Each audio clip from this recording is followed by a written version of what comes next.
tatta dhimta takita dhimta dhimta tam.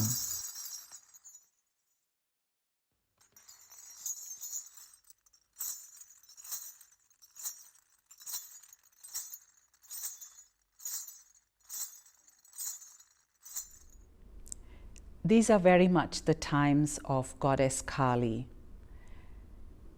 She is, of course, this deity, this archetype of dissolution, of chaos, of the unknown, of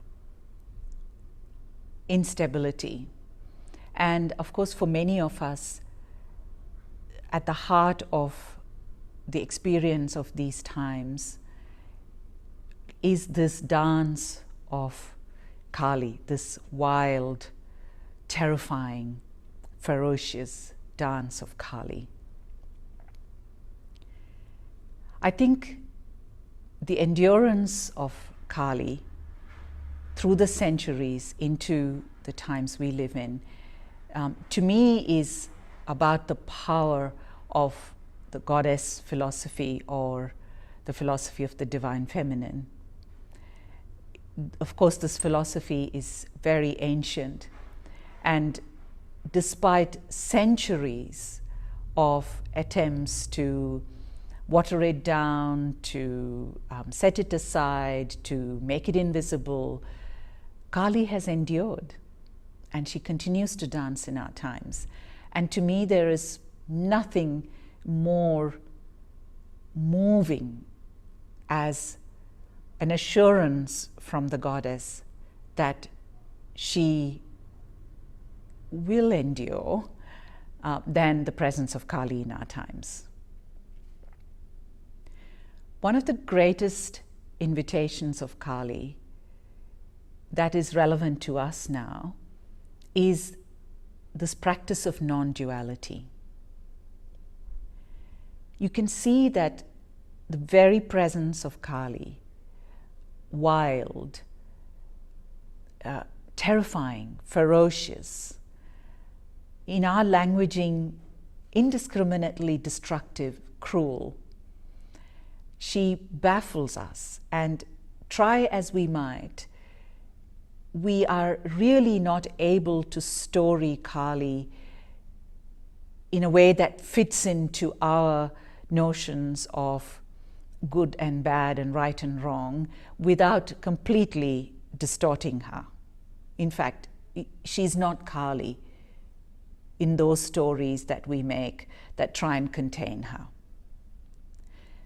There is a great mystery about Kali.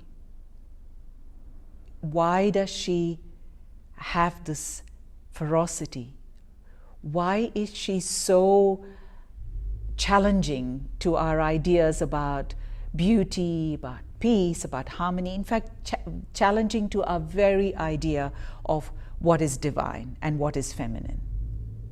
And I think this is exactly the invitation of Kali, is to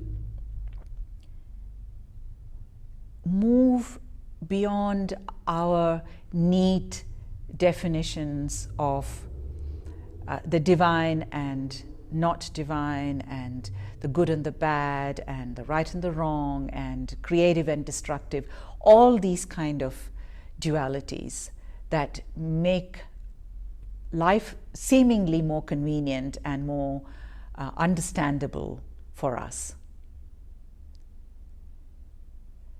For me, what I find the most moving invitation of Kali is her invitation to consider our fear of difference. So one of the fundamental movements of Kali is this movement which is about setting away or moving away from all those things that call us towards anything that might make us different from the tribe, that might earn us the disapproval of the tribe, that might lead us to be excommunicated from the tribe. So everything that we set aside that may ask us to be different and perhaps earn the disapproval. And Kali starts when we step into this pile of things that we push away.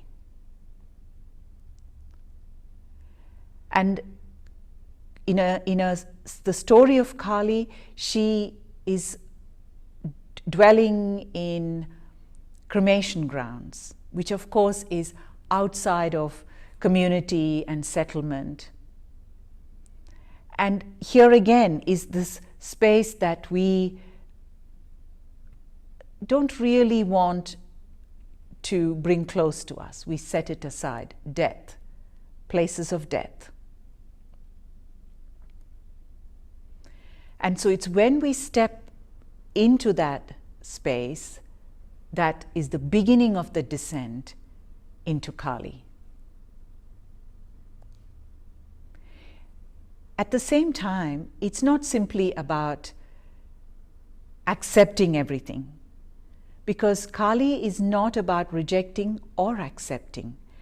The invitation of any goddess depth practice is about an inquiry, and it is an embodied inquiry. It is an inquiry that we have to do with our bodies, our feelings, and our sensations. And this inquiry is the sacred practice. We can leave the rest to the goddess, because that inquiry is that experience of expansion, that space that opens up within us.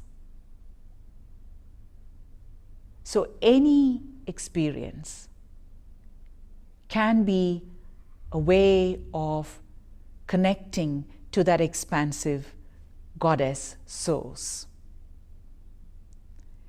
And Kali's invitation is not about accepting or rejecting, but it is simply about stepping into the fullness of who we are, without any fear, without any condition. And that stepping in is that sacred practice or the sacred act that is the beginning of the descent into the goddess.